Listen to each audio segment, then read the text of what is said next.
Welcome back to the the 2/3 distance time mark here for the 24 hours at the Nordschleife. My name is Simon Smith, joined in the commentary booth as ever in this 24-hour event with cameraman extraordinaire Simon Melhuish and my partner in crime Oscar Hardwick. Hello there. Oscar has been busy digging out trivia. Yes, of course have. Keep us entertained during the wee hours of the morning. For those of you, including Simon Smith, who did get it whilst we were away on break, the driver who had the longest time between successive Grand Prix starts in Formula 1 was indeed Jan Lammers, and that was from the 1982 Dutch Grand Prix to the 1992 Japanese Grand Prix, which equated to 3,767 days. Interesting. Done quite well, didn't he, when he done his little return? So. Interesting bit of stuff you there. Okay then, here's another one for you. The largest starting grid at a Grand Prix. The largest? Yes, so the greatest number of cars to start a Grand Prix. And that's actually get onto the grid itself, not yes, to it is. pre-qualify. That is the number of cars starting the race. Well, I know this one as well. Go for it then. Type it to me. Give you guys a couple of minutes on this one, and you can tell me what you think.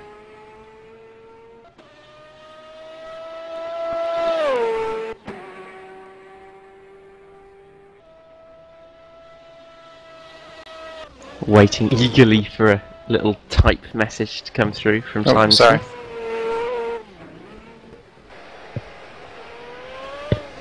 Do you know the year for that, Simon? Yes, I do. Go on then. Do you know the country that it was done in? Yeah. You're not on the internet, are you? Nope. You just know your F1 stuff. It's the only sport that I do know. Right, well, Simon Smith's got all visually. of those things that I've just asked, so I'm going to pass them on to you now. The greatest number of cars to start a race in Formula 1 is 34, and that was at the 1953 German Grand Prix. Well done to Aaron Channer, who got that one. Oh wow, well done, Aaron. Well done. Good job. I'm going to throw you another one. EDB didn't start, by the way, Tom. Sorry to tell you there. Okay. What was the highest... Oh, I'm wondering. Doesn't make sense to me. I'm not going to trust that one, actually. What's that? Well, from what I'm reading here, hold on, I'm just going to check it across, I think. Double check, and then check again. So if you're going to go for the highest rate of attrition in a race, I know that one. No, that's not what I was going for. Okay.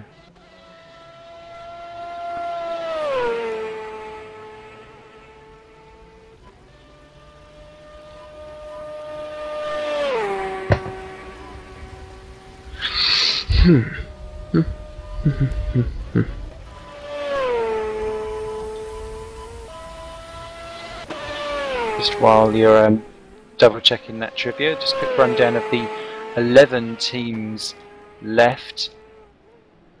See if we can get Tom Ely in the broadcast as well. He seems to want to pop in. See if we can try and get that sorted out. We're having some technical issues with stuff at the moment, so I'm not sure if I'm going to be able to get him in.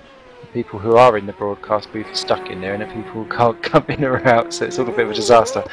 Bjorn Drisk currently leading the way for online simracing.d, ahead of Radek Zagowski for Simracing PL Raceboard, 1 minute 15 off the pace. Dennis Prognak is for Akuri Sim Motorsport, nearly 8 minutes off, and won't be too far off being lapped quite soon actually.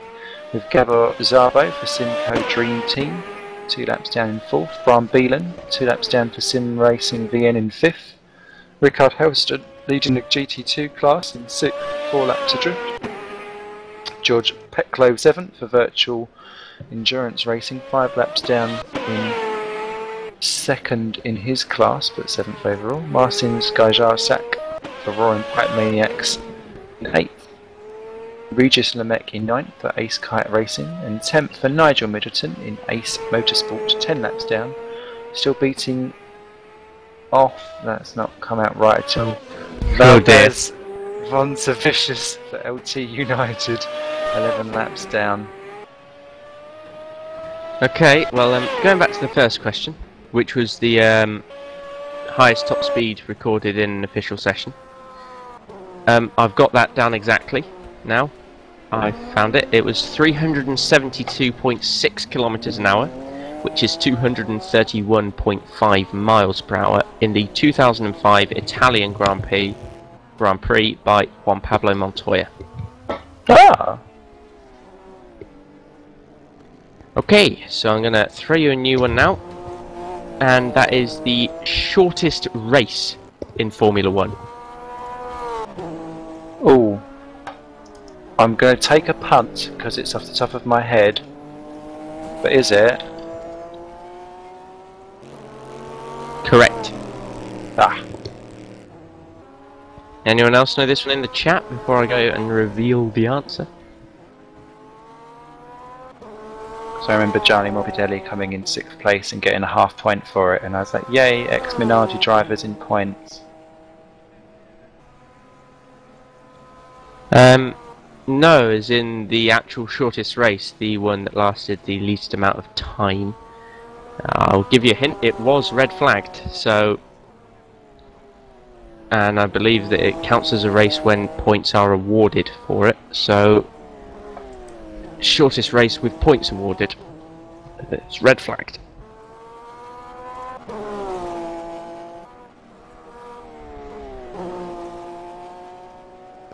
Got Aaron Chandler and Jan Wim Ensing in the chat giving you a run for your money. Unfortunately not Aaron, although the chat may well be a little bit behind what I'm saying, you never know.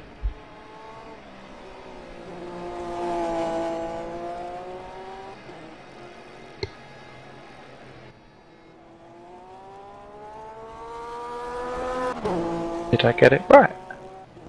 Simon Smith got it right, yes. Ah! I need to go on the chase.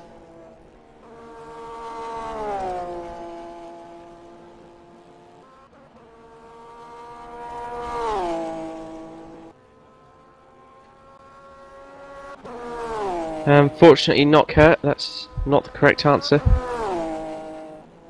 No, because they that was restarted there, that one, Kurt, I'm afraid. This is just one where it's red flagged and called off. And there was no more.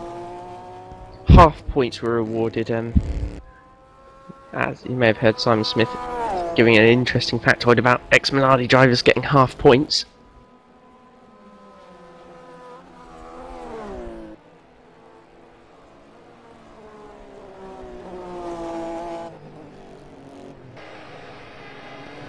I think Aaron might be onto a winner.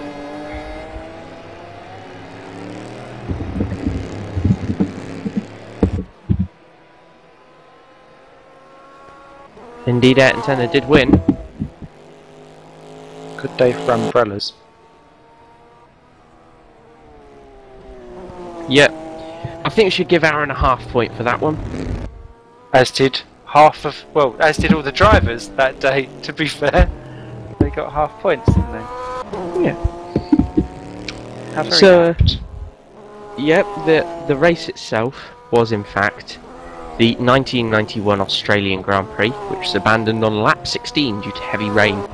Lasted for, well, it was officially 14 laps, so they presumably took the standings after 14 laps, and that was 24 minutes and 34 seconds of racing. Alan Prost refused to start, didn't he? That's because Alan Prost is a whiny sissy baby girl who no one loved apart from the FIA president. And debatably his parents on a good day. I don't like Alan Prost. I'm sorry if that's biased of me. But He had a suspicious nose. That's one word for it.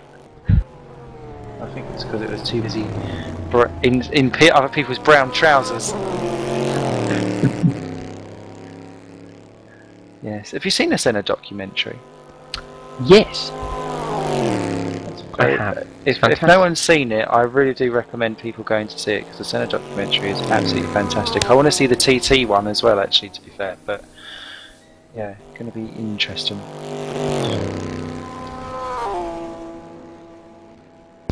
Okay.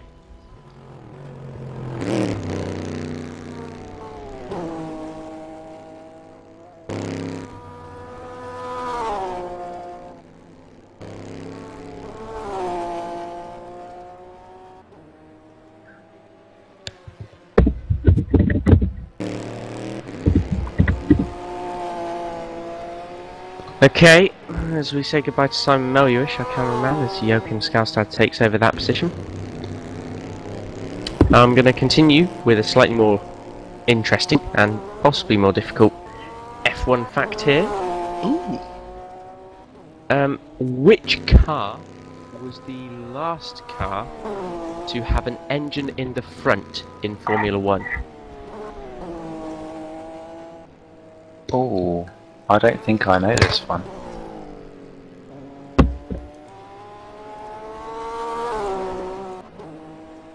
The Lotus. Wasn't a Lotus? I want Bugatti. to say it. Oh, I don't want to say it loud on air. I think I know. It was also, according to this, the oh, I don't agree with that, actually, because I know of a different one. Ignore that. Just the last car with an engine in the front.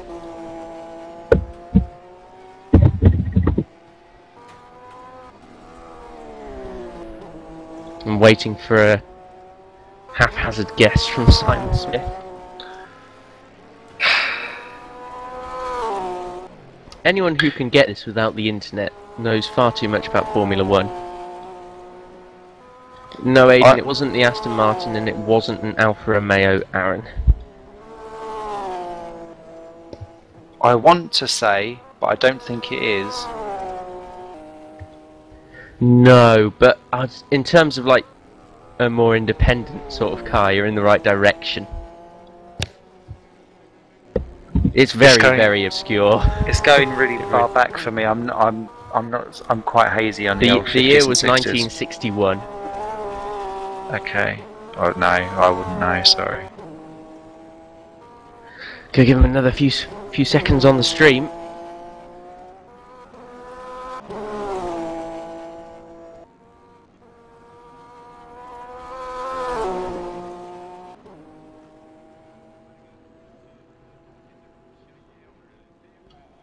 As we see the Torrent Motorsports GT2 entry using all of the road going onto the long straight.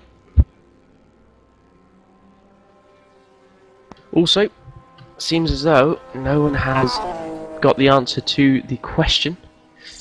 The answer was the Ferguson P99 at the Grand Prix of Great Britain in 1961. A tractor. Indeed, it was. It was a tractor. I'm gonna send a picture to Simon Smith, I think, of the car. Yeah, go on, because I've never got that in a million years. No, it was a particularly obscure one. Does look a bit like a tractor.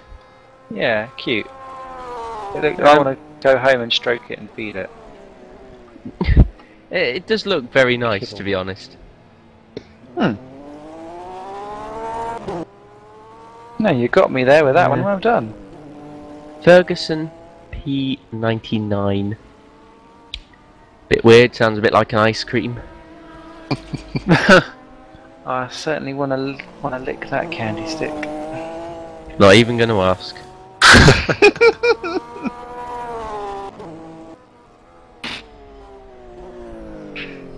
Okay. In which Grand Prix and in which year did the most leader changes take place? And Simon Smith knows the answer. Oh, so excited I muted myself. Hang on.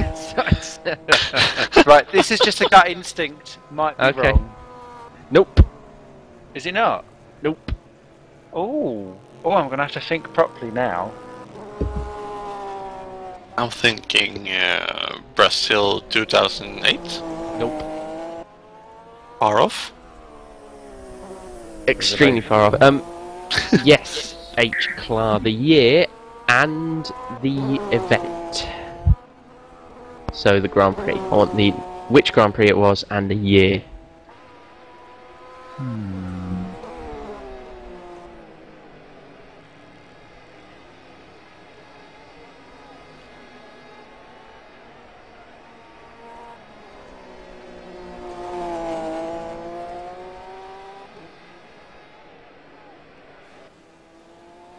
I'm having to thinky now. If you had to give me a specialist subject, it'd probably be Moto 2, if I'm brutally honest. I can repeat the question, Aidan. In which year and on which track did the most changes for the lead take place in a Formula 1 race? The year and track that most leader changes took place.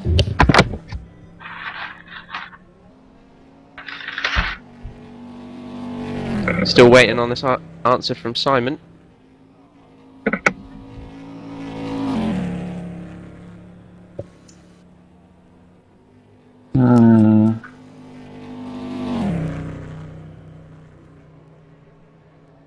Right, I think We'll tell you we've what, got to go right the way back. Aidan has gone and got the Grand Prix correct. The question is, does he know what year? That? Oh my goodness, Simon Smith's got it right again. Oh, I'm guessing Italy 65. Oh yeah, Danny. Whoa! Did you read the chat or did you know that? What? Read.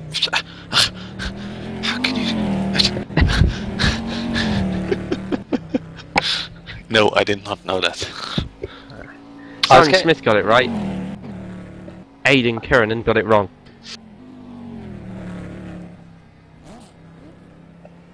And that's one of those things that you know when you just like memorize random stats and you can just throw it at people. I just had to go through like the back of my filing cabinet in my head to get there, because I always thought my first answer I put down was Monaco 82, where everyone kept taking over the lead and then going, no, I don't want the win, and that was what popped into my head, and I thought, no, I've learnt this somewhere else.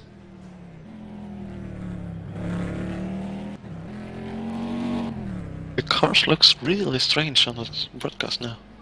Yeah. They're looking really dodgy. The answer is the 1965 Italian Grand Prix. And I wonder, Simon Smith, do you know how many lead changes there were? Oh god. 34. No, it's 40 something. That's going to annoy me now. 46. I'll know it when I hear it. 41? Yeah. Indeed it was. 41 I think it changes is. for the lead in the 1965 Italian Grand Prix. Why? Because they all wanted to overtake each other a lot.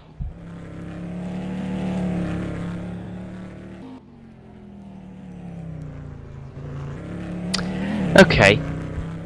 In what year, what Grand Prix and which car was the first car with a turbo to take a win?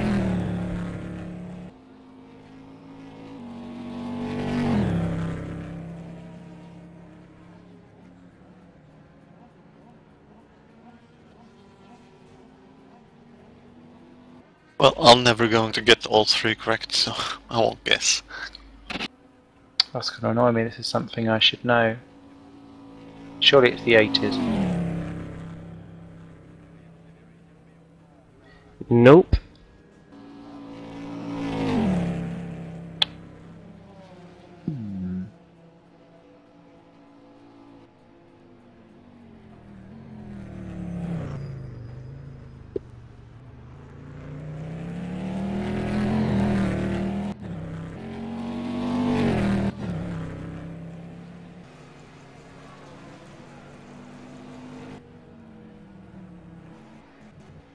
I'm not sure. I wasn't even born. Well, Aaron's got the right car. In what year and in what race did which car take it the first ever win for a turbo engine? Repeating South that one for Africa 78. David. No. Ah. Was it Carlos Reutemann by any chance? Nope. I'm just pulling names out of everywhere now, Aaron sorry. Channer got the right manufacturer. Renault by any chance? Yes. Okay. You're going to have to think back to, well, what was considered one of the greatest battles of all time, I seem to remember. Oh, what, the one where they all cross the line together? No. Covered by just like a couple No, of no, no. Two-car battle, and two very different engines. Happened to be a big V12 and this little turbo involved.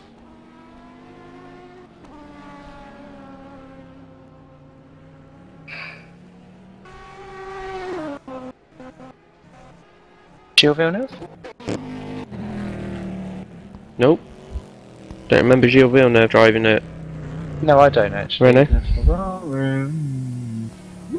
You got one of the drivers that was involved in the fight though.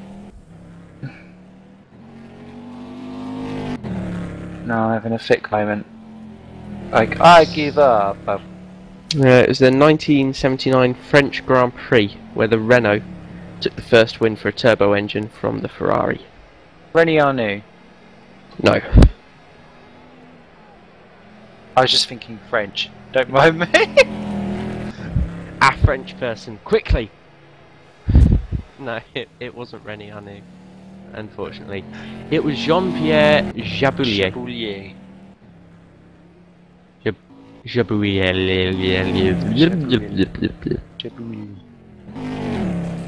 JP.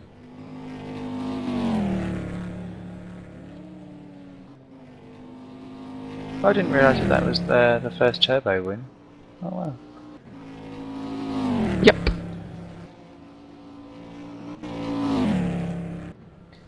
Okay, here's another one. Who won the race from starting the furthest back on the grid? So, who started furthest back on the grid to go on to win the race? Ooh. Just want the name of the driver. No, Aaron, it's not Shuey. Anders Nilsson. Simon Smith has got it correct. See, this is why I did a GT and touring car quiz earlier on, because then Simon Smith wouldn't have destroyed us all.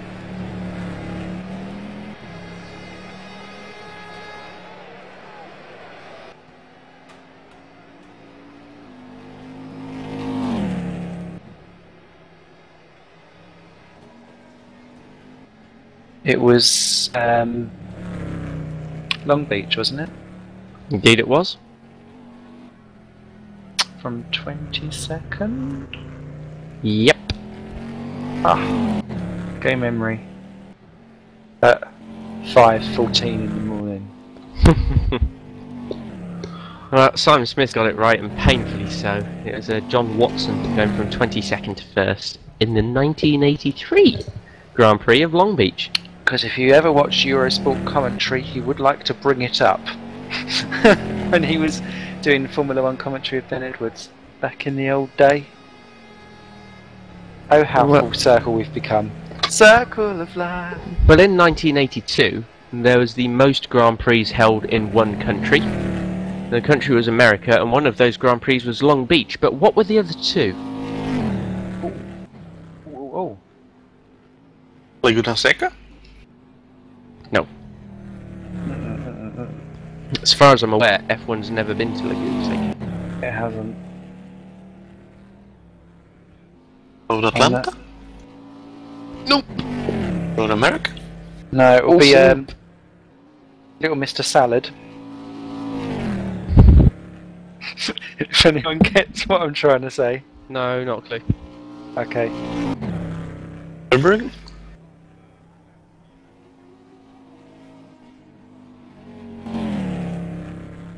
I'm quite interested to see exactly what everyone's going on. I tell you what does disturb me though. Oh, hello is, to Simon Abadesi. Adabisi. Adabisi. Excuse me. Abadasi. Oh, look, it's 5:15 in the morning. I read it wrong.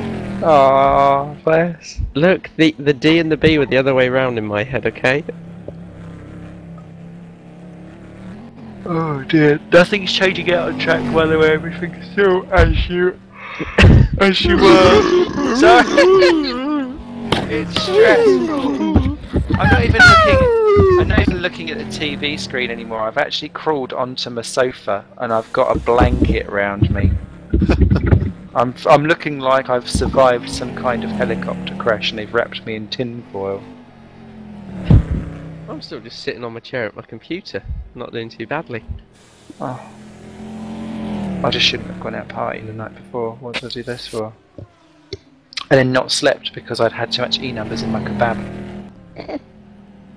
Well, the first driver I've seen, the first person in the chat I've seen to get both correct is Aidan Keranen. It was Las Vegas and Detroit. Yep. Congratulations. Because Las Vegas was called Caesar's Palace, that's why I said Mr. Salad. Ah, I get it now. I was trying to get... I get it now. And if anyone's unfortunate enough to own all the F1 season reviews, as I sadly do, the 1983 one, they've hired some really obscure lady comedian to do little side bits. And she says things like, "Oh my god, the hair on that driver is not aerodynamically efficient." It's really bad.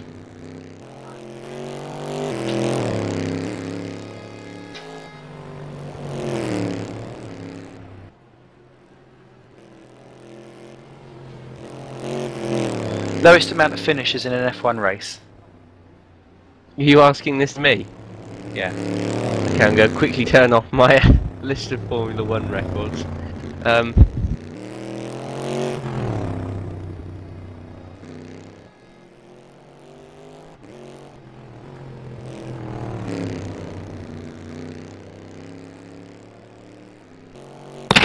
Six. No. Yeah, I don't know. Oh, well, you can have the amount of people if you know the race of it.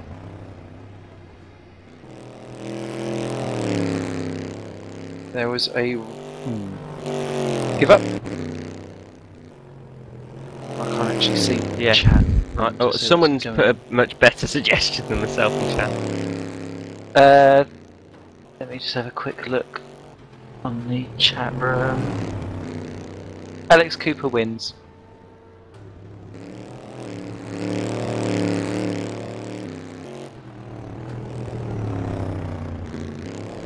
Well done, Alex Cooper. Tell you what, Simon, you should pose the questions to me because I've not got a clue and it'll be much more funny. Okay. Yeah, 3 only finished in Monaco 1996. Olivier Panis won that and he's only win for I knew that Liège. Panis won that one. Yeah, David Coulthard... No, sorry, David Coulthard was not second. David Coulthard got taken off. No, sorry, David Coulthard was second. Johnny Herbert was third. Heinz-Howard Frentzen was classified fourth, although he pitted on the very last lap because he bunged it in the wall. And then Mika Salo and Mika Hakkinen actually crashed into the back of Eddie Irvine when he spun coming out of Portier, and even though they were classified 7 laps down, they didn't actually finish. So only 3 got to the end of that one. As let me think. What was the race where Minardi led their only lap in Formula 1 racing? Is that the 2005 Indianapolis? No. Oh, shit, I know it. Excuse my French. I need to double check actually because I've just spouted that out, knowing that I know the answer, and actually I don't think I do. Hello Google. Simon Adabisi's probably had a much better guess than me. He said that as though he knows. a combination of Aaron and Simon would be right. Oh, what? Did they lead both of them? No, they led one. But, well, no, actually, neither of Simon had a BC's a year out. Aaron's got the right circuit. 1990 Portugal. Correct.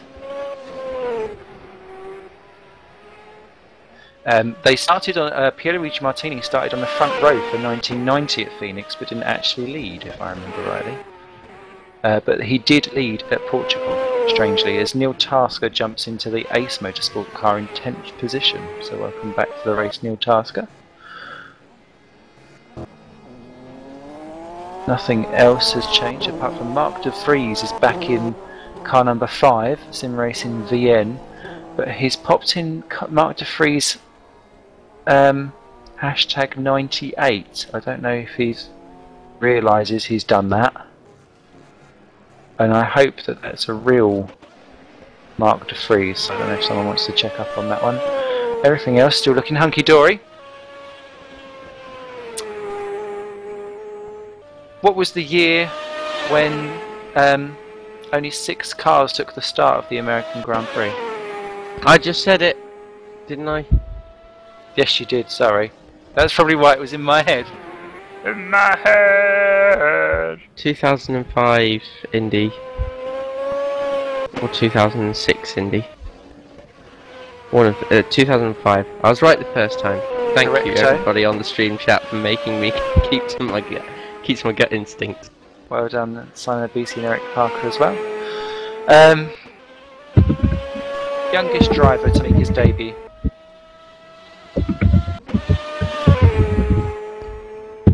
Sebastian Vettel. Nope. Fernando Alonso. No, although I do think he's still in the top 5 or 6 somewhere. Holger Suari. Correcto! Jaime Alguersuari. Wouldn't have got that, to be honest. Hungary 2009. Oh, script jack's just gone off. Right. Oh yes, Martin Skrzat, E8. Not quite facing the right direction. With a barrier in the way there. Back going again though, so that's all good.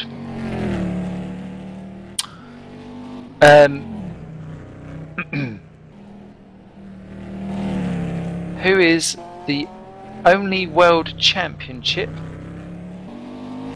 who won the title in a car named after himself? Brabham. Hey! Jack Brabham. Well done you. I knew that one. What was it, 1960 something? It was 66 or 67. 66, World Cup. Well done, well done, well done.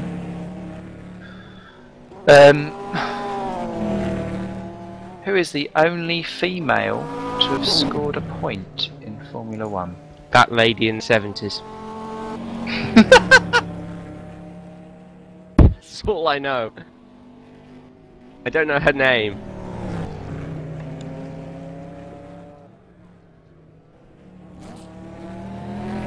It does begin with an L, Aaron. Louise. Louise. Lara. Albers. No shield hand. Oh. He may have acted like a girl sometimes, but she's on a commercial, is she, Eric? But at her age now, what is it? Nivea Wrinkle.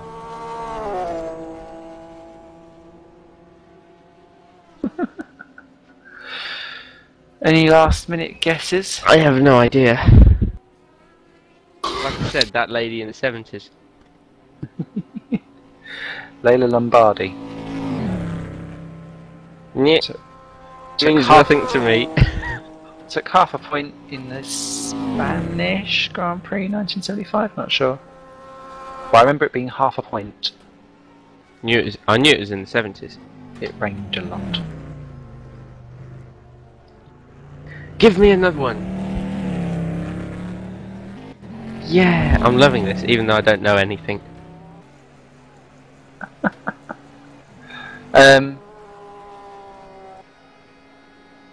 Easy one. Oh no, actually, would it be easy? Would it not be easy? Yeah, try it. Find out. When was the first ever restart for a Grand Prix?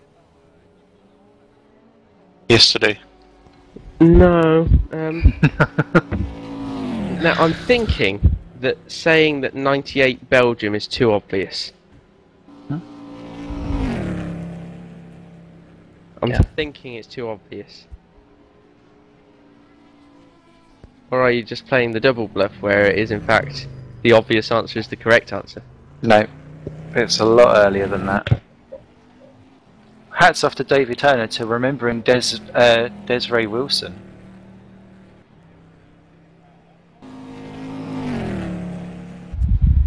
It was Layla, sorry, Aaron, by the way. Will it have been one of the occasions on which the Indianapolis 500 was included in the F1 season?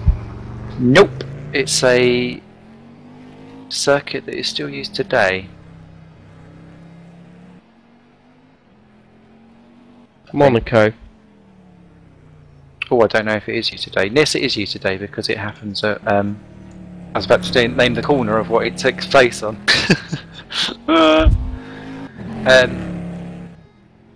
Spa. Monza. Hungaroring.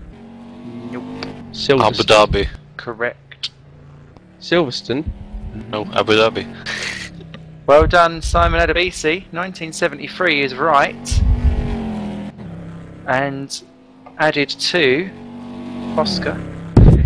Going through tracks until I got one. Just keep going round. Yep, Silverstone 1973. Any particular reason, or just for fun? Multiple pile-up right at the very beginning. But it was one of the first like big ones that had quite a lot of cars involved. I think there might have been a car that went off into the spectators or something. But it's one of those that you keep seeing. I don't know if anyone's ever seen it. There was a great TV show that was on the BBC, shock horror, called Grand Prix the Killer Years. I saw that. That's a fantastic documentary. No, it was all about when the cars were being made out of magnesium. Yeah, and they would just burst into flames and it was all a disaster. Which, for those of you who know about chemistry, know that when magnesium catches a fire, it goes bright white and gives off lots of energies, which burns stuff. Yeah. And I see Great. magnesium reacting with water. Plop, plop, plop, plop, plop, plop, plop, plop. But yeah, it's one of those programs actually. If you've not seen it before, you know when you just like record things, you think, oh, that'll just be boring. But actually, it was really well done because it was talking to drivers that survived. Because I can't remember the actual stats. It was either 1 in 3 or 2 in 3 of the drivers didn't survive. It was 1 in 3. I was going to say if it's 2 in 3, that'd have been just horrific. But 1 in 3 of the drivers driving between 61 and 70 or something died. it's just incredibly. I remember that it Awful slowed odds. down after 70, and obviously then before Ayrton Senna, the last death in a Grand Prix was Tom Price in 77. But that was more of a freak incident than anything else. And it kind of stored up all the bad luck for one weekend altogether in that one, didn't it? So yeah, and I know you'd had Elio De Angelis, I think. I recently used an example of someone who died back in the 60s in a magnesium car in a physics presentation about carbon fibre. When I made the relation back to magnesium being, you know, what used to be the lightweight material used for things and why people were looking to change it. That's Rickard House And, and Bobson from 6. I forget who it was. Yeah, I'm sure you'll be able to answer this because I think it was 1968 and it was a Honda that went off very early on in the race, didn't complete a lap and burst into flames and killed the driver. Ooh, ooh, ooh, ooh, ooh, ooh. And the guy who won the motorbikes and the Formula 1, whose name's just gone and escaped me now. I'm having a blonde moment. He refused to drive the Honda that weekend because it was silly. Yes, I've read that story. And that's going to pee me off that I don't know the name.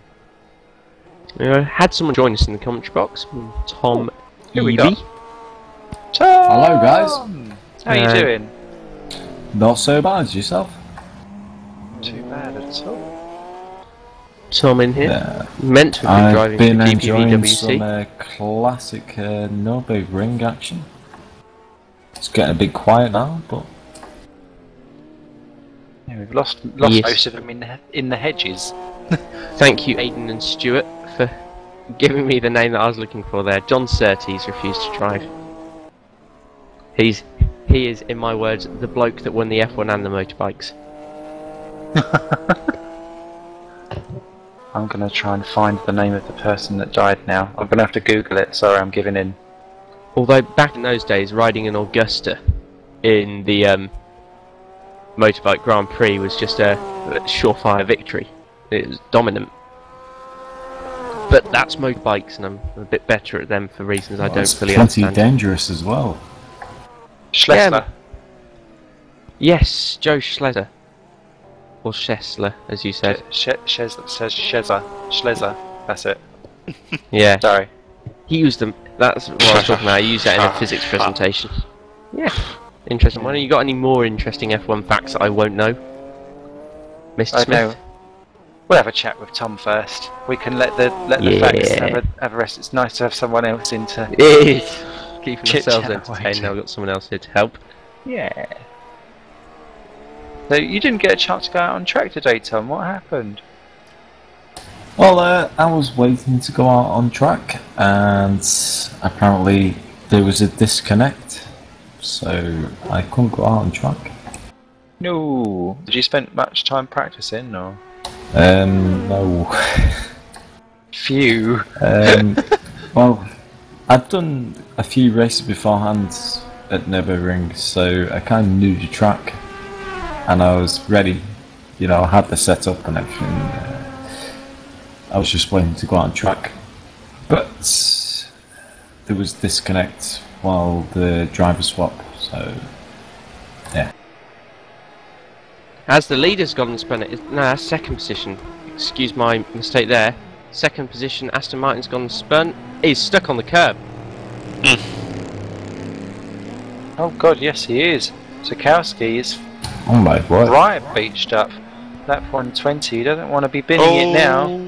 Does someone want to go and ask another team nicely to give him a little... Oh, clever move there.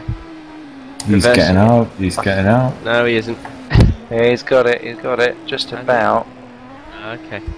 I think he's got the front left digged into the tarmac, so he should be okay. He just needs to wiggle it a little bit on the steering. It's a very dangerous position. Yeah, and he should turn off his engine now and then so he doesn't overheat it. Yeah, because that's what we saw the end to a couple of others that got in this situation. That's a real shame there for Sikowski, because he's been running great up until then. Oh, what's that smoke? Oh, I really hope he gets out. To answer Gilda Hahn's question, there's a little talk of the Season 4 of RDLMS earlier on. Nothing is confirmed yet, only that it will be taking place. And we will be driving on snow. Please feel free to ignore joking. It's true.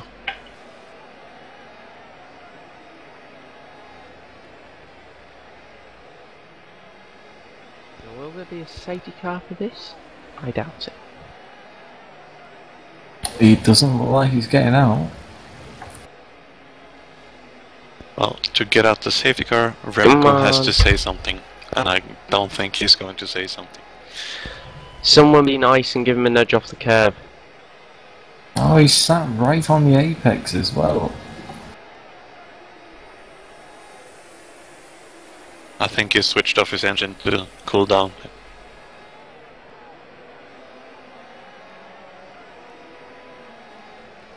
Mr. Melwish has changed the camera controls, so I don't know how to switch cameras.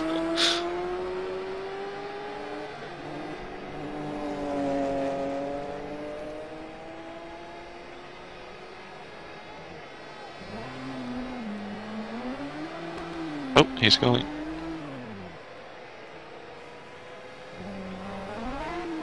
I think he's going out. He should be okay from here. Oh, he's out. Ooh, okay. That was good driving. But the car's smoking a bit. As He soon as has he gets overheated going, it. that should I'm that should sure wear it'll off. cool down. I'm sure it'll cool down.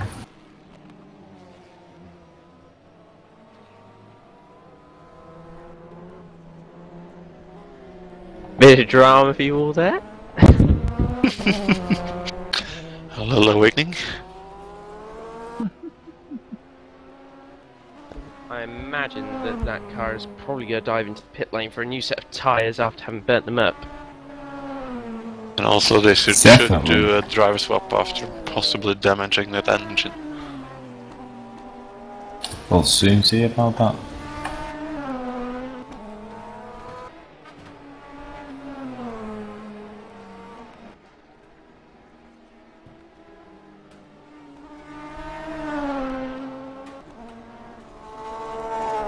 Car seems to be handling quite well after that, actually.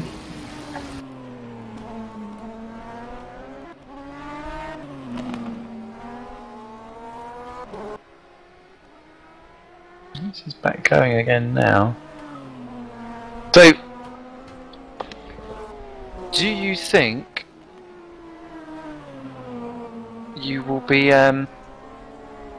here for RDLMS Season 4, Tom? Pardon me?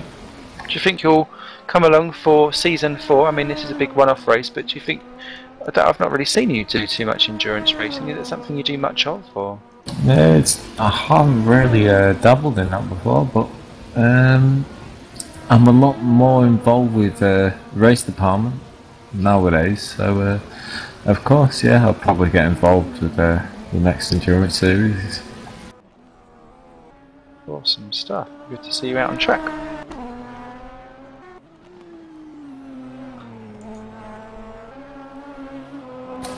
Of course, you know, Touring Pro Series, which advertise quite a lot on Race Department. I'm involved quite a lot in there. They've got a lot of really good things going on there, like big things going on. Oh, okay.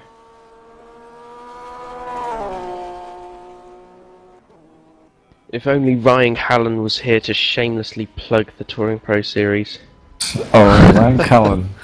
Which indeed Ryan you would. Callan is. Remember, I we don't- are online. This will Is be it? broadcasted on YouTube later. Ryan Callan, a good friend of mine. He's a fantastic guy.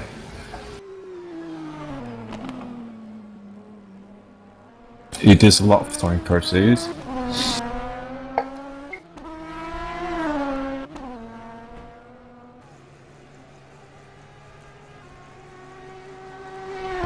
Yeah, I did a bit of Touring Pro Series a while back and a couple of V8 races. Oh, the V8 series. Are you not going to join the new season, Oscar? The new season of the V8s. Yeah. I think I've already got enough sim racing going on. I'm trying out a few GRC things, and over on SRO I'm going to be starting their new LMS season.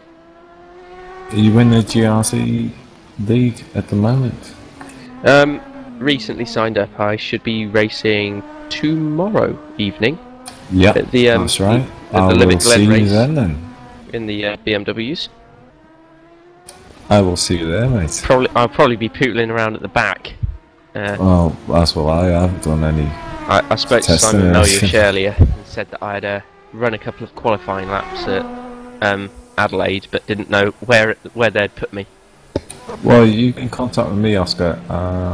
I'll sort you out the setup and everything. Yeah, that'd be great. At Adelaide on the default set, I managed 131.9, but I have no idea if that's any good. I think I was a front runner at Adelaide, but I never got to show it because I got crashed out 2 races in a row. But then that is Adelaide for you, getting crashed. Yeah. That's Adelaide. The first corner is not designed for cars to go through. Maybe cyclists. Maybe cyclists, but not cars. Yeah, but Ice then you cream get vans. drivers which can think, alright, we can fit 2 cars through there. Nope. You mean everybody on the V8 supercar grid in Pretty real life? much, yeah. They generally do that. David Turner, posing you a quick question. How much is R Factor to buy? From new, I think it's still about £20–25. I'm sorry, I'm talking in English monies. I bought it for £12, I seem to remember. I got it second hand. I have a question Yeah. for everyone out there. Can someone tell me the fastest lap time around the Nürburgring? Jay? Of all time, Of all time? it's Stefan Beloff, who still holds the record for the 24 hours. I know that Okay. much. What is that? That was driving a Porsche 982C in 1987 or 1988. I seem to What was the remember. lap time? 6 minutes 20 or 30 something. And that was around this track Wow. that you see at the moment. The 6 minute. Yeah. That's Wow, the one I know of. that's There's astonishing, F1 isn't cars it? never went any quicker. I can tell you that much. Well, they don't F1 dare cars go. They rarely don't dipped dare into go the any 6 quicker, minutes. do they? Yeah, Stefan Beloff, because they don't let prototype cars race at the Nordschleife anymore. That was one of the last years that it happened, and Stefan Beloff I consider to be probably the most talented prototype driver of all time. He still holds the lap record to this day. Wow, and it is an astonishing time, to be honest. There's not actually any footage of the lap, which I'm gutted about. I've always wanted to see it. It's a damn shame, that. Yeah. Stefan Beloff, another one of my favourite drivers of all time. Shame about him at Spa many years ago.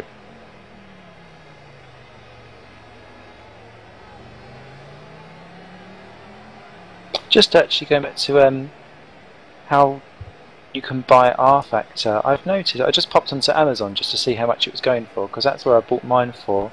They've actually removed it from the website, so I wonder if they're just trying to make it as a digital download only now these days. And although there is disc formats out there, because I've got one, maybe they've tried to put tight wraps on it so that people have to download it.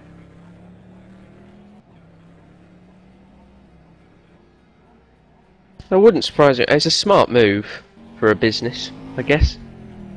Not a So friendly what isn't move. a smart move is Martin Skyjarpsjak in 8th position, smacking the barriers. Oops. That poor car needs to go off to some kind of rehab. In fact, he's blocking up in all kinds of places. I think he's got a puncture or something. Or at least something's gone wrong, because he's all over the place in P8.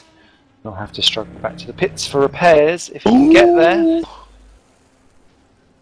Swapping ends. Faster than someone who's desperate for a 69 with a 99. Your analogies. What will I do without them? Be a little more innocent, maybe. Yeah, exactly.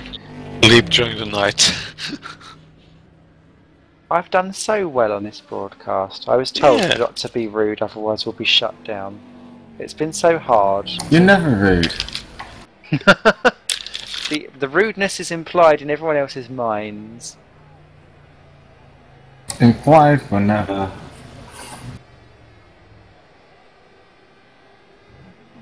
And he spun it again. Oh dear. Oh dear.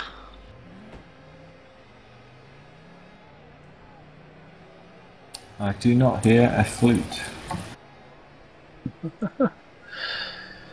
Okay, random fact. Name one of the 2 drivers who have had the most consecutive non-classifications in Formula 1 in a row. Barrichello. No. Benson Button. No.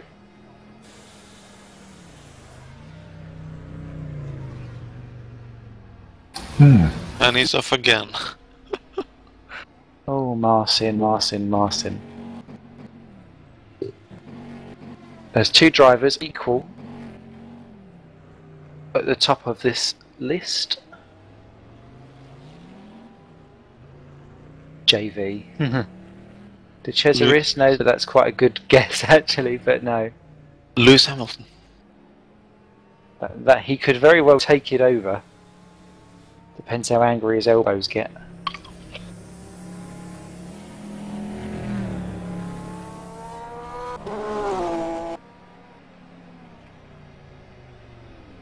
Ralph Schumacher. Nope. Gotta go a bit further back. Max? No, that's wrong. Fenton. Nope. Villeneuve.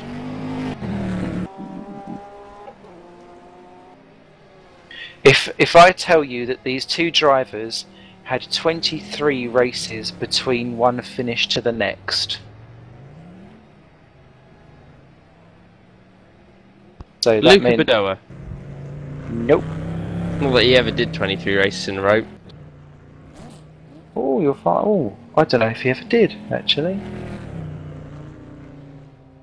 Yes, he would have done. Including not qualifications, this is including as well, if you DNQ. So he would have done between Minardi 95 to 40 96, he would have done that. But yeah, no, ouch.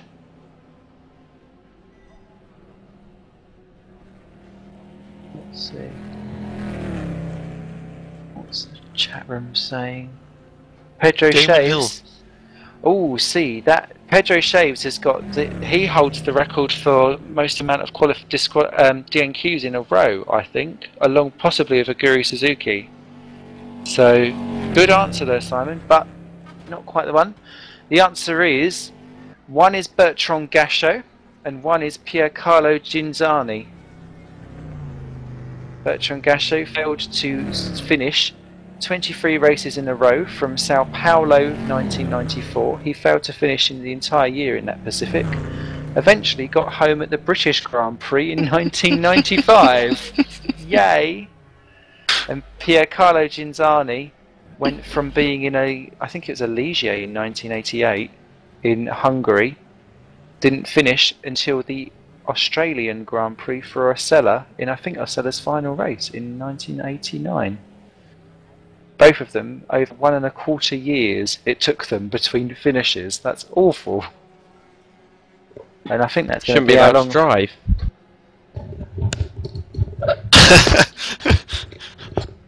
They didn't crash out all the time.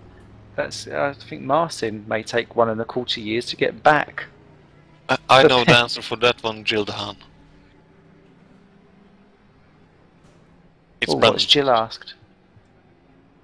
Brendan Krashmarek.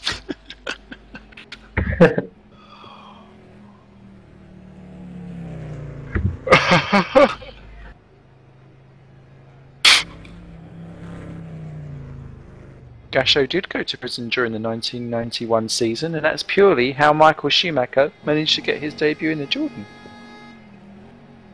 Wow. Gachot went to prison after the Hungarian Grand Prix, after I think scoring points in what was his best ever result. He was banged up, and then along came Schumacher to qualify 8th on his Grand Prix debut in the Jordan, and Benetton snapped him up for the next race. What a break for Schumacher. What did he do to go to jail? He sprayed some gas at a taxi driver in London, if I remember rightly. Like tear gas or something. I wonder what he was doing with tear gas. He's French, who knows? Oh, right. Okay. That's I've all got you no need to answer say. for that. You know, Yeah. he's French. That's all. That's why I always thought. If actually, anyone's French, then please comment in and say why he's dealing with fucking tear gas. But yeah, you've got that going on. That's why I always worried with all this thing going over Adrian Sutil, and I'm sure that's why Force India wouldn't touch him with a barge pole this year, because they knew if they took him on, if he went to jail, they would have to sort him out afterwards.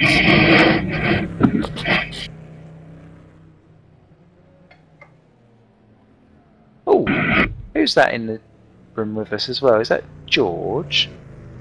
Exactly. Good morning. Hello, when did you sneak in? Good morning, George. Joachim sneaked me in. In the back door. Can't beat an assault on the back door. How's your day going? Quite well so far, surprisingly well. Also, probably because of the massive did not finish around the track in the early hours. But apart from that, it's going really well. The car is still running. Aero damage isn't that high, so maybe we're on the way to finish. Who knows, but still 7 hours to go, so yeah, well, keeping us crossed.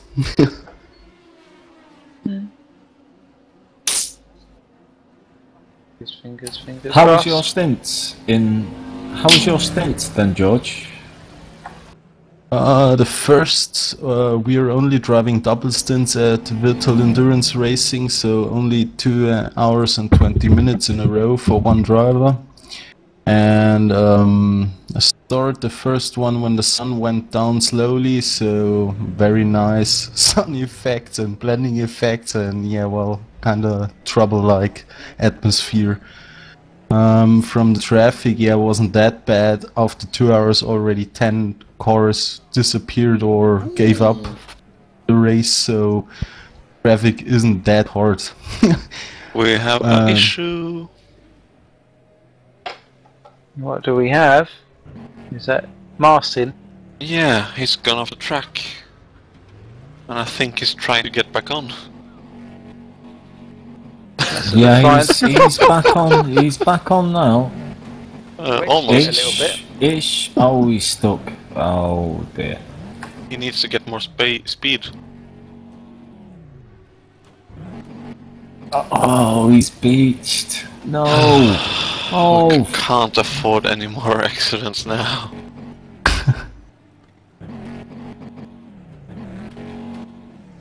Oh dear. He's losing so much time here.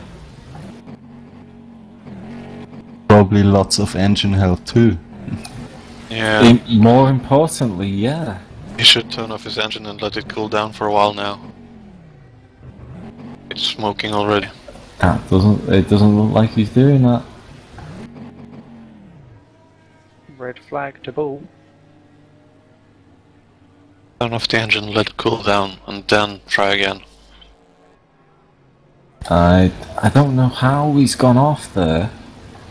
It's like he'd missed the car at the corner altogether and just decided to skip the whole thing. But he's Very not strange. the first one going off there. No, it's surprising. We've seen a couple of That's people off down that way. very odd. As Kevin Totchley goes into the Ace Kite Racing, he's out. Engine gone. Yeah, disconnect. Left. Such a shame. Good running from him though. Yeah.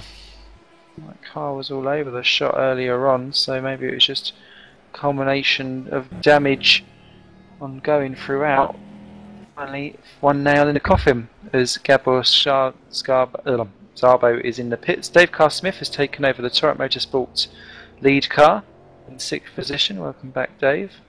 And that Simon? is... Can you Yeah. remind me of the gap in the GT2 from first to second? Yeah, sure. First to second covered by just over 2 laps. So you're looking at least 16 minutes. Wow. So, well, one's 4 laps down, one's 6 laps down. Although I don't think there's a full 2 laps between them, but it's getting close. Big gap between the GT2s then. Yeah, he's been out on his own for most of the second half of, well, after about the first 4 or 5 hours he was out on his own, really, to be fair. So he's waltzing around. Sebastian Fleming is second for Virtual Endurance Racing, and then third in the GT2 class is now Kevin Tochke, who's taken over the Ace Kite Racing team, and they're 10 laps adrift, so they're a further 4 laps behind the guy who's 2 laps behind the leader. So what's that? Oh, it's still a good showing because it's still a podium position. It is indeed. And he's only a lap ahead of Neil Tasker for Ace Motorsport, who's a lap ahead of Valdas von Savicius. And we have had a driver swap in the Sim Racing PL Aston Martin 81. Kev is out of the pits. He's off on his way. Yeah, just got into the car now. Longest consecutive finishes in Formula 1? Michael Schumacher. No. Yes. Hakkinen. Nope. Rubens Barrichello. Nope. Michael Prost. Schumacher is third in that list, and Barrichello is fourth in that list. Jacques Villeneuve. No. Thiago Monteiro. No, but I think he holds, because he got 16 in a season, but no, Is it Alan Prost? no. It's someone who's been who has been active in the last couple of years. Ralf Schumacher. No.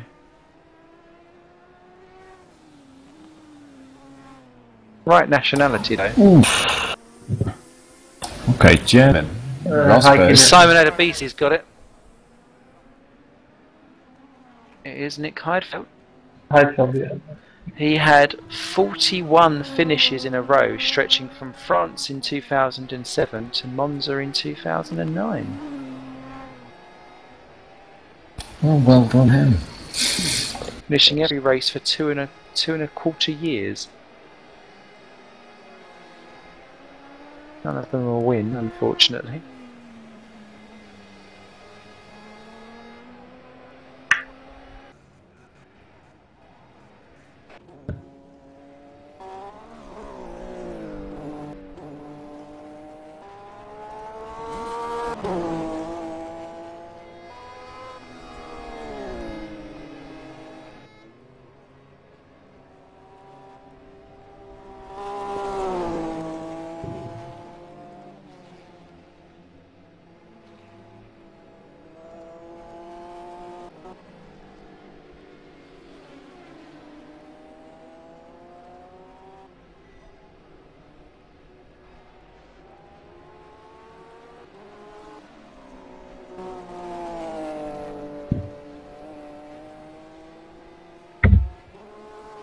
Okay guys, so a good final commenting on the race. I will head off to bed now. See you I'm later. dead tired. Okay, bye bye. Take care, bye bye. Good night. Bye bye. And suddenly I hear a lot of noises behind me. That's Roy waking up.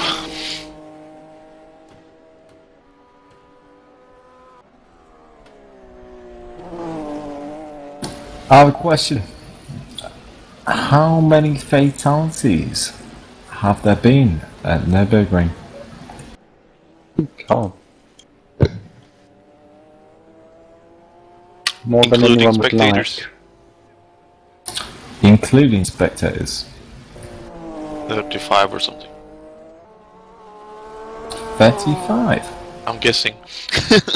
Okay. Far too many will be my answer for that one. Yeah. Well, I there do was have this, a number. I There do was have a this number. old guy but, getting a heart attack. I have a number, but if someone could give me that number, then excellent. 96. Wrong. High low, high low. Low. So Bruce says play your cards right. 76. Very close, but low. 73. 73. That's right. Oh! One source puts the toll at 73. Others say that between 2 and 12 persons die every year. If you have an accident and damage at the outgoing barriers, you, or a non-dead relative of yours, will end up paying. And if your incident closes the track for an extended period, that'll cost your estate too. Really?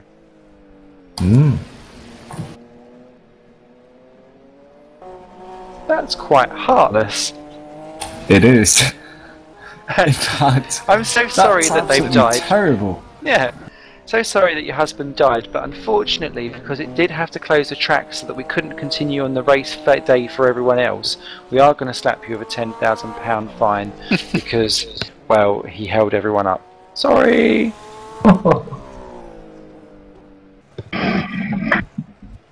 Oh, I'm just going to grab a quick drinky poo. I should be back in a smidge. Doesn't matter. I still think it's quite weird that you're drinking poo.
Oh, question 9, new one?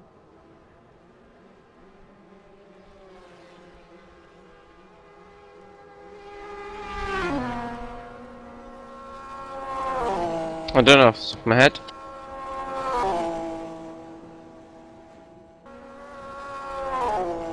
I don't think I'm going to be able to finish this. It's too hard.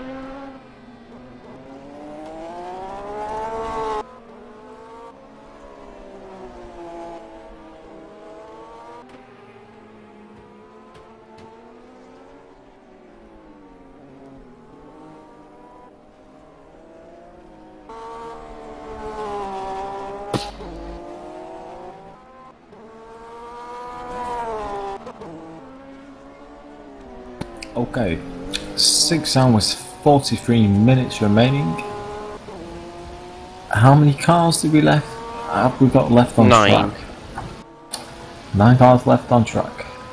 Okay.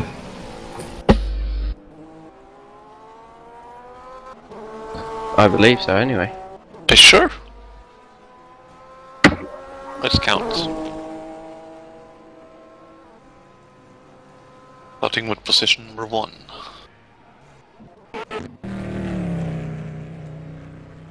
That's Bjorn Driske, I guess. Counting? We're joking.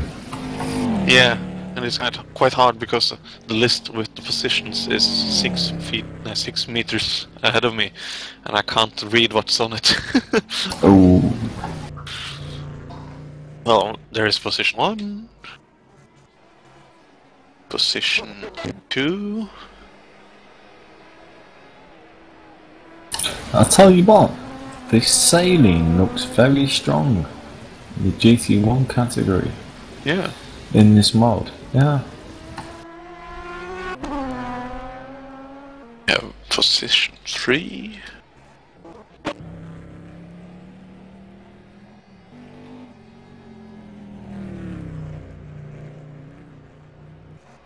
Four.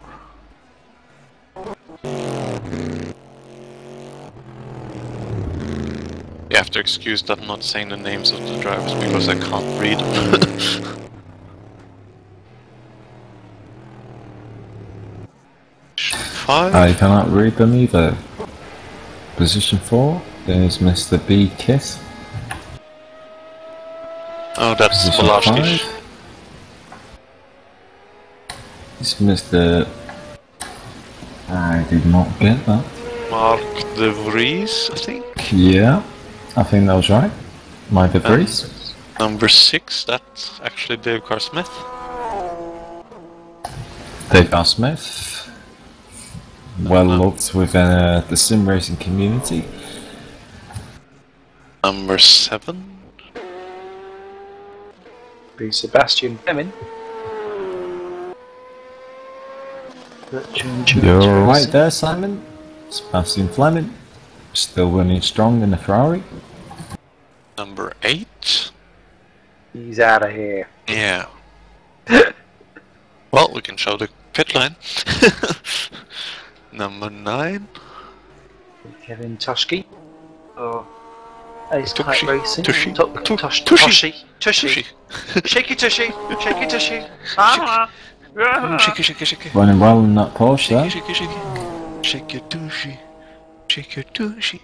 That reminds me of do you remember the film Look Who's Talking To, where the Bruce Oh, Willis is God, playing as a Simon. baby, and there's the toilet thing, and he goes, "Ah, give me a little tushy," and it's all like spewing out toilet duck all over him. Great. Anyway, Only you, Simon. Only you.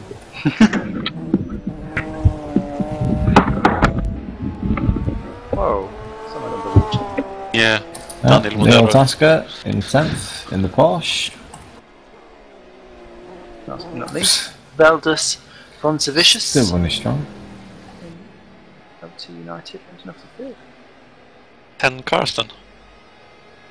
Yep, someone did say, didn't they? 10 cars will be remaining by the end. Yeah. We still got 6.5 hours. I'm still going to stick with my estimate, which is that we're going to be finishing early. Yeah, we're still on schedule. I hope you don't mind, peeps. I'm actually gonna lay on my sofa because I'm actually knackered. Oh. If I lay down, I will pass out. Yeah. Same I here. I looked out my window and it's light outside. Yeah. I see a blue sky. Oh God! And it's getting quite hot How in here. miserable. No, I can't believe I've stayed up doing this all night. you nutter. You did it too. How's your sky, Simon? Mine's navy blue. It's kind of, you know, when blue is cold. Yeah. You know what I mean? Like a liquid sun, I call it. It looks a bit like that. Yeah. But we have been spoilt this week, haven't we, for good weather in the UK? Oh yeah. In Norway we've been spoiled for the last month, I I knew guess. it wouldn't last. No. Been around 20 to 25 plus in Norway lately. Oh wow, that's like heat wave. Yeah, that's summer in our country. Yeah, stop showing off. I don't like it, I want snow. You don't like it? Come You on, can have you snow. can come and stay at my house if you like. We'll swap. It's the winter, we should be having snow. I do feel increasingly like the year has gone a little bit out of balance, where actually our seasons are now slightly off course, and we need to like move the calendar forward or back a couple of weeks to kind of catch back up to where we should be. Yeah, but it's impossible to do that because, you know, everyone else have to do the same thing, but it's just us that's affected, to be honest. That's true. What do you actually? That's a good old question for everyone. Do we think it's still necessary to shift back and forth an hour? Because we're one of the very No. few countries that still does it. I'm with the Russians. Stop doing it. Oh, you would be, wouldn't you?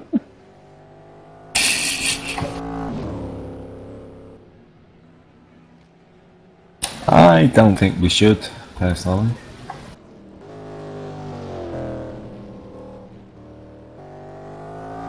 Don't see why we can't.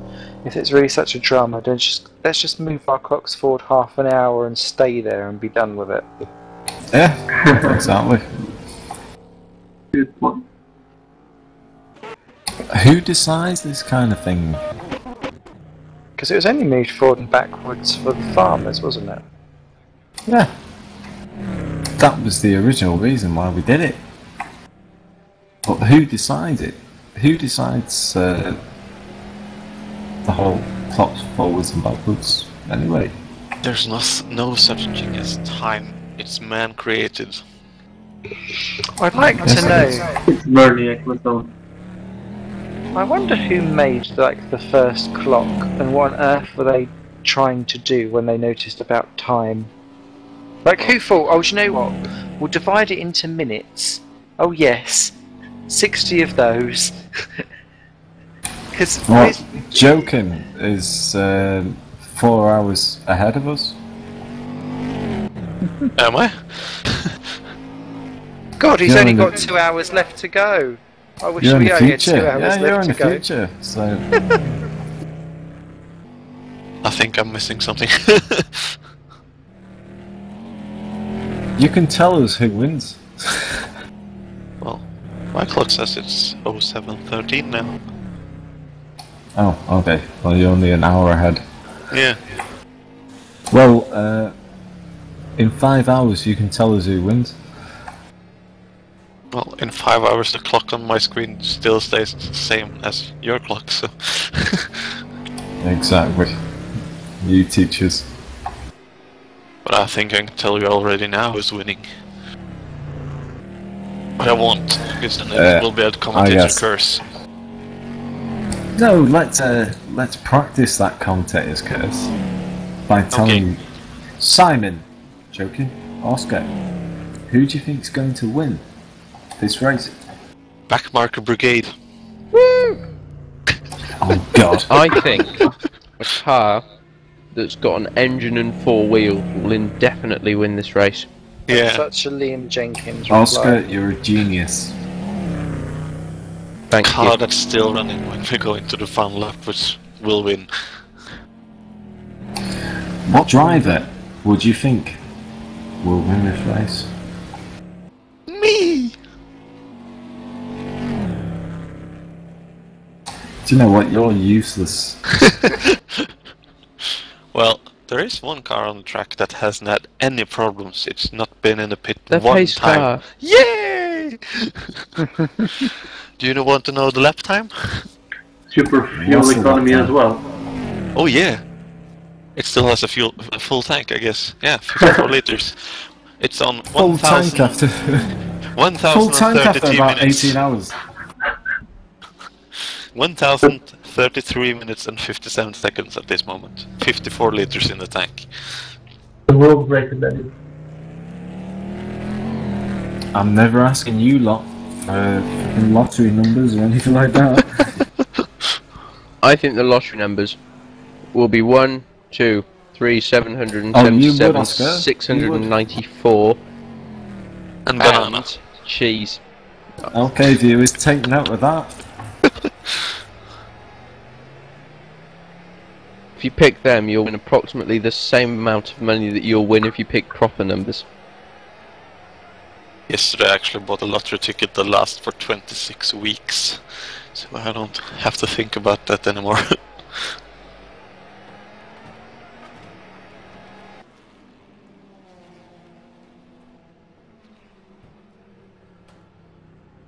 Do they have Euro Millions in Norway? And try that again one more time, Daniel. With the microphone near your mouth.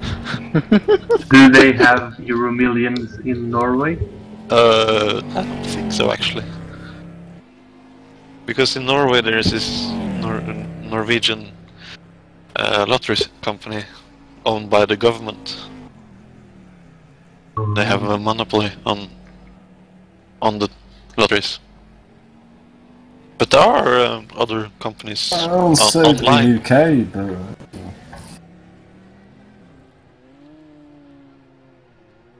The National Lottery is pretty much government owned in the UK.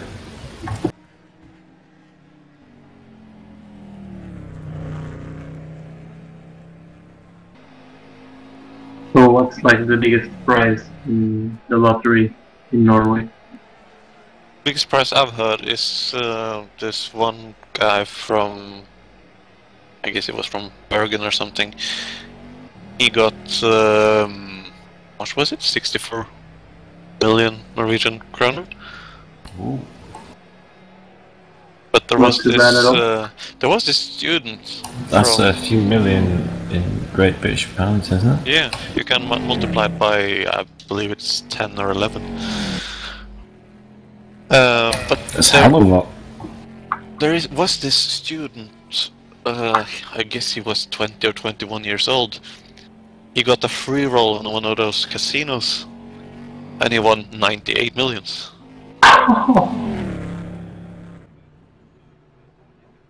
That is a lot of money. It happened last year. Okay, I've got a question to ask. Why is the sailing so popular in the GT1 class? I think just because it provided the perfect compromise between stability and power for this track. But I think the Do you think Lamborghinis was it's- more popular. Do you think it's only this class? Only this track? Or does Yeah, it I apply think- to other tracks as well? I think the NG Racers mod actually, they've got their cars balanced quite nicely, and like obviously they're trying to make them accurate. So, for example, in the GT2 field, the panels will never be quite as competitive as the 997 or the F430. But I think with the GT1s, they're all pretty even and have their advantages and disadvantages like any other car.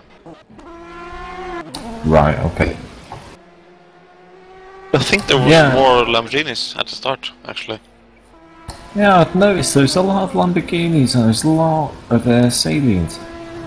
But there wasn't that many. You didn't see that many Aston Martins, you didn't see that many, you know. It was just those two classes that you saw.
Just noticed Mr. Kiss here taking beautiful lines through the Grand Prix track into the Nürburgring circuit. Yeah, Balazs is actually quite a good driver. Very smooth.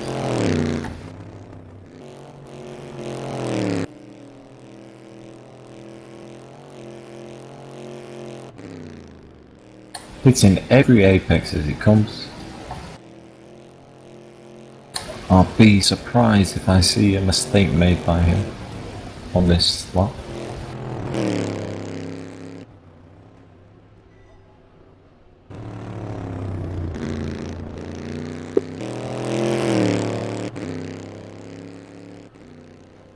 It's a very nice livery on that car as well.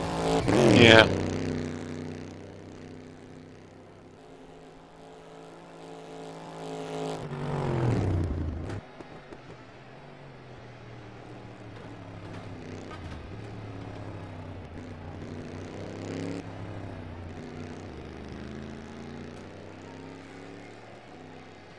Can you remind me who I saw Wilfred van der Brink. He was racing before. Is his team still racing now? Wilfred was in Alpha Motorsport and they dropped out after losing a wheel. Oh my god. As far as I remember. Okay.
And still we see very smooth driving from Kiss.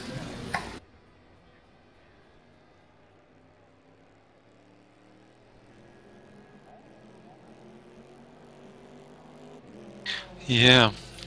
Not sure if there's so much more to watch right at the moment.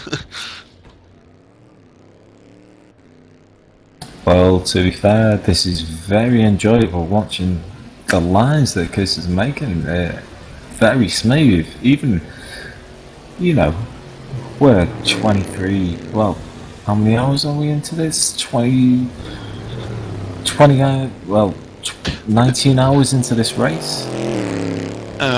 And look at those lines he's taking. Oh, it's beautiful. Clock says that it's 6 hours and 23 minutes remaining, so I guess we're about 18 hours into the game. Yeah, 18, 19 hours. It's, yeah, beautiful lines being taken still.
Okay, Joking. Who do you have leading the race? Well, I just swapped into him, so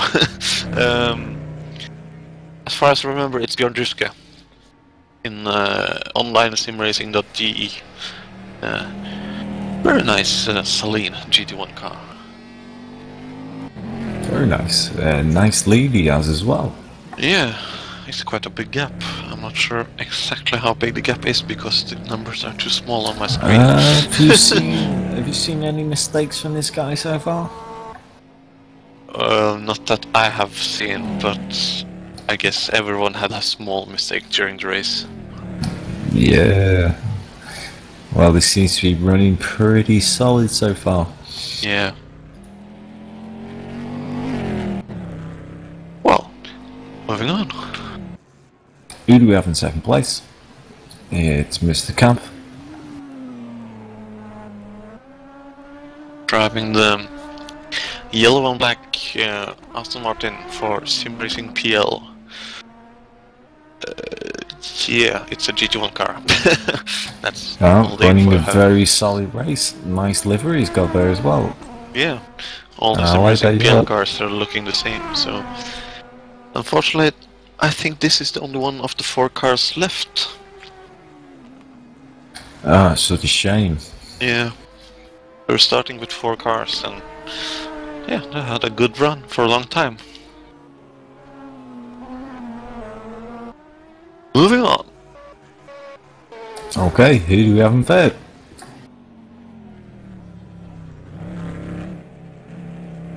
Yeah, that's who too far to read for me.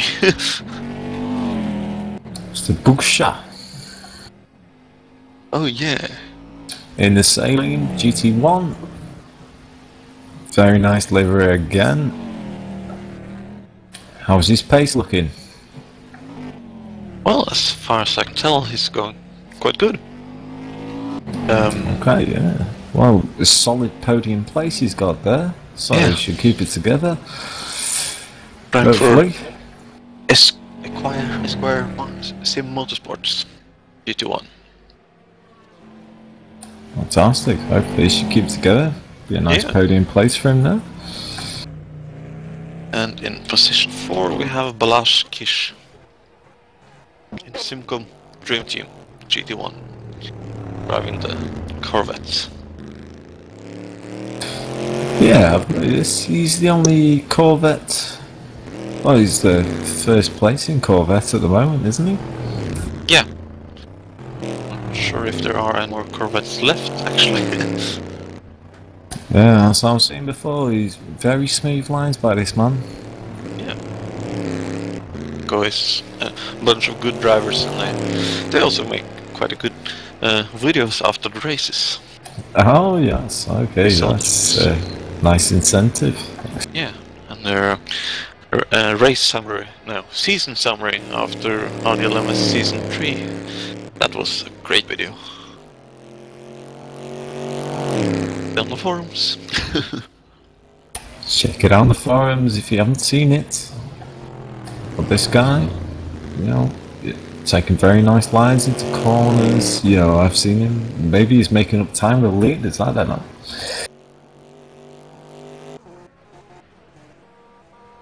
And moving to 5th place.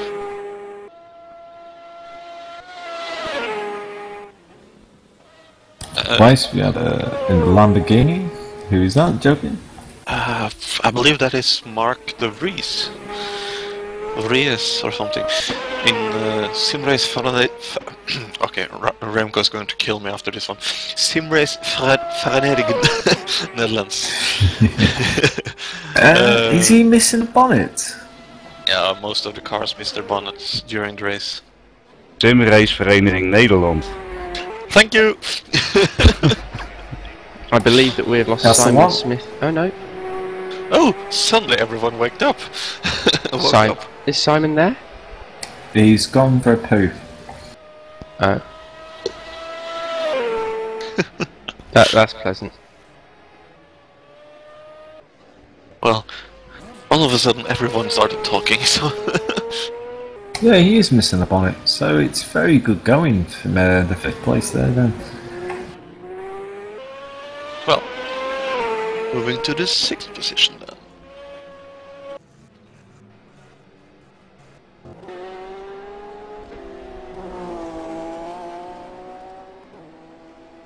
Ah, that's Dave R. Smith. Dave Carl Smith and the GT2, is it? Yeah, GT2 Torrent Motorsports. He's Mobile. leading the GT2 character.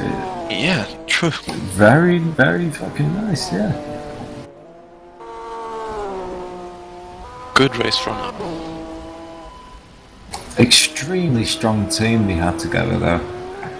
Well, Torrent Motorsports never really failed to put forward a decent team, and obviously this is definitely ranking up there as one of their better teams that they put forward for events like this. Yeah. Exactly, Oscar, yeah. Been a fantastic driver. I don't think I've seen anyone but Torrent Motorsports Mobile actually lead the GT2 class. I think they led it from lap 1, haven't they? Pretty much. Nice to see that Ace Motorsport saw them having struggles very early in the race and, you know, spinning, falling back from the lead pack, now currently running in 2nd position. So, lovely race for them. Very nice, Held it very together. nice. Well, there it looks like they're about to get lapped by said GT2 leader. Put the whole field is at 3 laps down, so the GT2 lead would be 3 laps. Well, that's a comforting lead for Dave. We can have a coffee break in the pit stop. Oh, you can, yeah. 3 laps if you think about it. At a No, decent pace for a he's- GT2, that's going to be, what, near enough? He's catching on at a decent pace as well. He must be a lot quicker. It's what? 26-minute lead almost. If you get 3 laps advantage. It's a lifetime in It's a lifetime in GT cars. Ugh, my legs are slitting.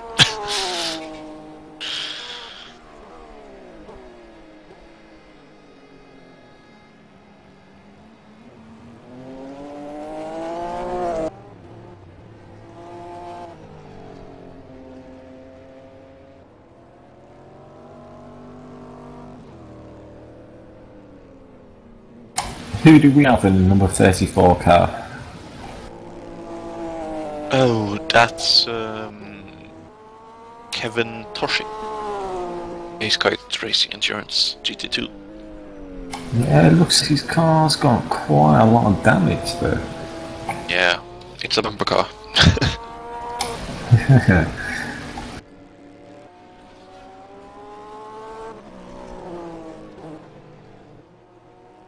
But as I was saying earlier, almost every car has some kind of damage during this race. And when they lose a body part... like Well, it's the bonnet Nürburgring or- 24 hours, so what do you expect? Yeah, but when they lose the bonnet or the rear hatch, they can't replace it, so... You just have to drive without it.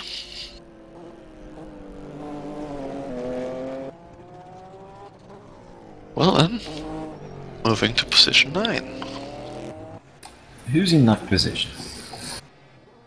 I believe that it is,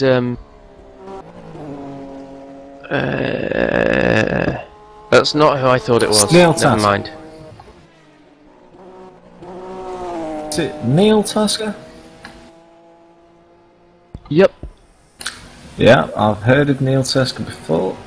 He's very competitive sim racer. Doing well in 9th, from what I can see. Still running at least.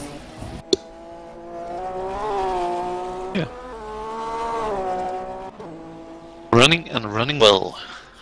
Very good job by Neil. And if we're going Who to... do we have in 10th? That's our Lithuanian friends. The Panos. Our Lithuanian friends. Brilliant. LT United. With I don't know how to pronounce that name, but someone else can have a go. Thomas Anionas, I think it says. Keep in mind, I'm 6 meters away from the screen. Oh, good job by Tomasz. Yeah, the Lithuanian guys have been having a good race. Of course, Oh, there yeah, have it been seems minor mistakes and so, but It's I can still tell. on track. It's still on track. no big issues. And he's still got a bonnet. Yeah. And he also is the last driver on track.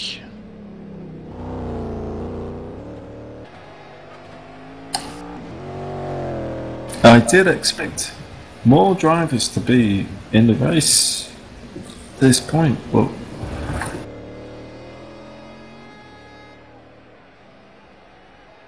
Well, yeah. So was I actually, but well, things just don't every time turn out the way they plan.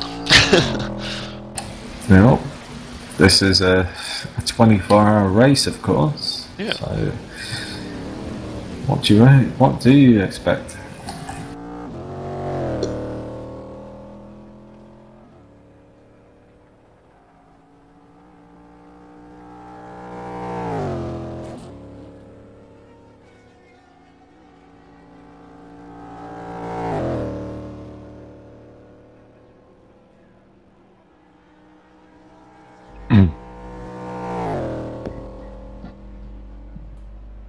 Good morning. Hello, hello. Good morning. So, Hello, we, hello. we have Valdas Yes. what's Wishes with us. Thank you. The team owner of LD United, I believe. Whoa. Our main forces have asleep before the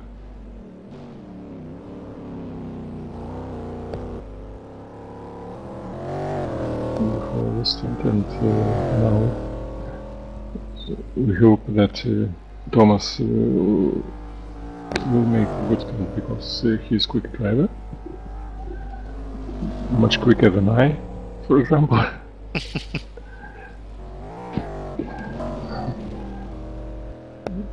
So, but he is young. He's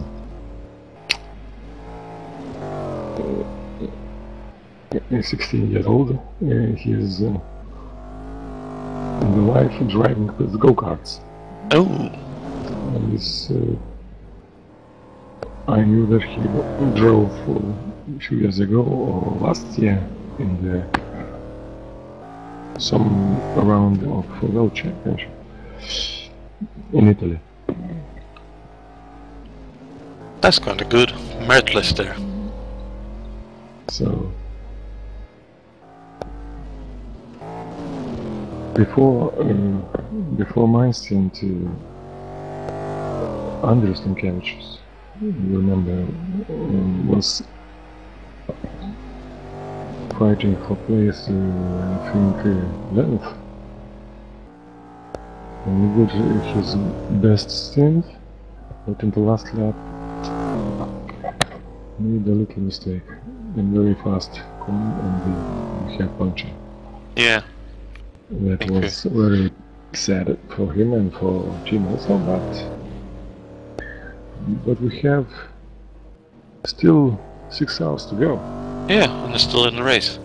Yes, and still in a race, because our aim, we have aim to finish. Yeah. That's it. You have to be happy to be in a the lot final can 10. happen. A lot can happen in 6 hours. Yes. I believe your team has a quite big gap between the ages of the drivers. Yes, we have Martinez 18, Thomas 16. Is that Martinez Neves? Yes. He's a big name in GRC, I think.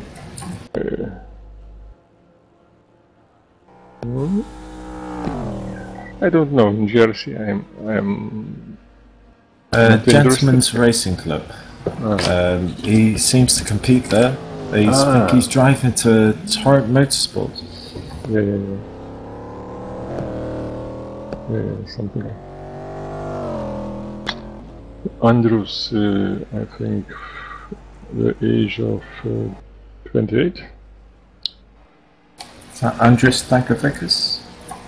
Stankevičius, yes. Yeah, he used to drive for my team a couple of years ago in Formula Sim Racing. He's a very good driver. Very fast. Thomas is joking a little bit. Going a bit wider. Drifting. Yeah. And your guest is 51. Yeah. Oh. I heard. 51? Yes. Wow, good to see him racing. No. So happened that it's a very good opportunity, and I can visit many countries in the world. Yeah. By this sim racing. I can find many tracks. It's very nice.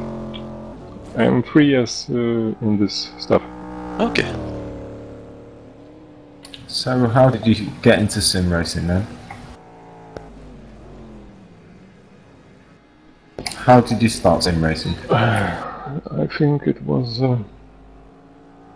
when I was watching, you know, I'm from Palanga. Palanga is a town which we call the capital of summer in Lithuania. And we had one nice event every summer. It is traditional. 1,000 kilometers race. Okay. And in this race, one day I met my neighbor, Yeah. who told me that he is on the podium of Rally Championship Lithuania, Richard Benz Rally. And I had this first time, and then found all this stuff, and then bought straight G25. Oh yeah, very nice. And began this nice So nice it job. all started from there then.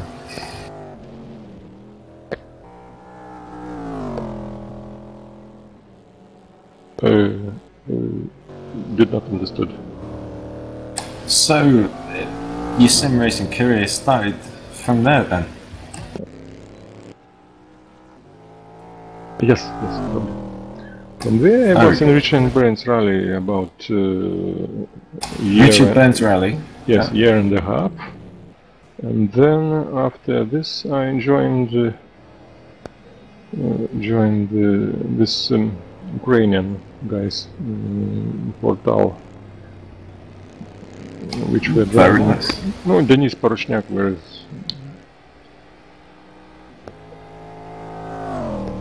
Because in Lithuania we had we didn't have any good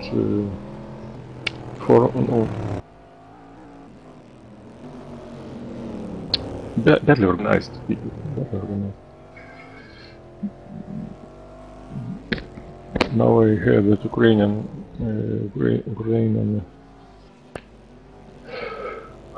Yeah, we don't have that many Lithuanian races at the moment. You know, we've got a lot of Polish, you know, Swedish, you know, Scandinavian, a lot of Polish as well, and Russian, but we don't have yes, but many Lithuanian or Latvian or you know. And Estonian. It's a pity, because in reality, autosport in Lithuania is popular, very popular. Yeah, but it's very popular in Europe itself, so you know, there's no reason why it should spread to that. But you know, in Lithuania, basketball is number one. Is it? Basketball? Yeah, basketball number one. Oh wow, I never knew that. Why? You didn't heard about Sabonis? I heard about the European basketball players, but I never knew they were all from there. Okay, if you take European, every club maybe have one player from Lithuania. Yeah, that's true. Well, I see there's a lot of European players in the NBA at the moment, so that's why we had the first two guys, Marčiulionis and Sabonis, in NBA, and when they finished their career in NBA, they opened. So I've got a question for Jochen. How do you get into sim racing, Jochen? Actually, I can answer that question later, because we are on our 6-hour mark and I believe we have to restart the stream. Okay, so we'll take a quick break from here. Okay. Thank you. Let's just give it a second. Thank you, Vance. That's true.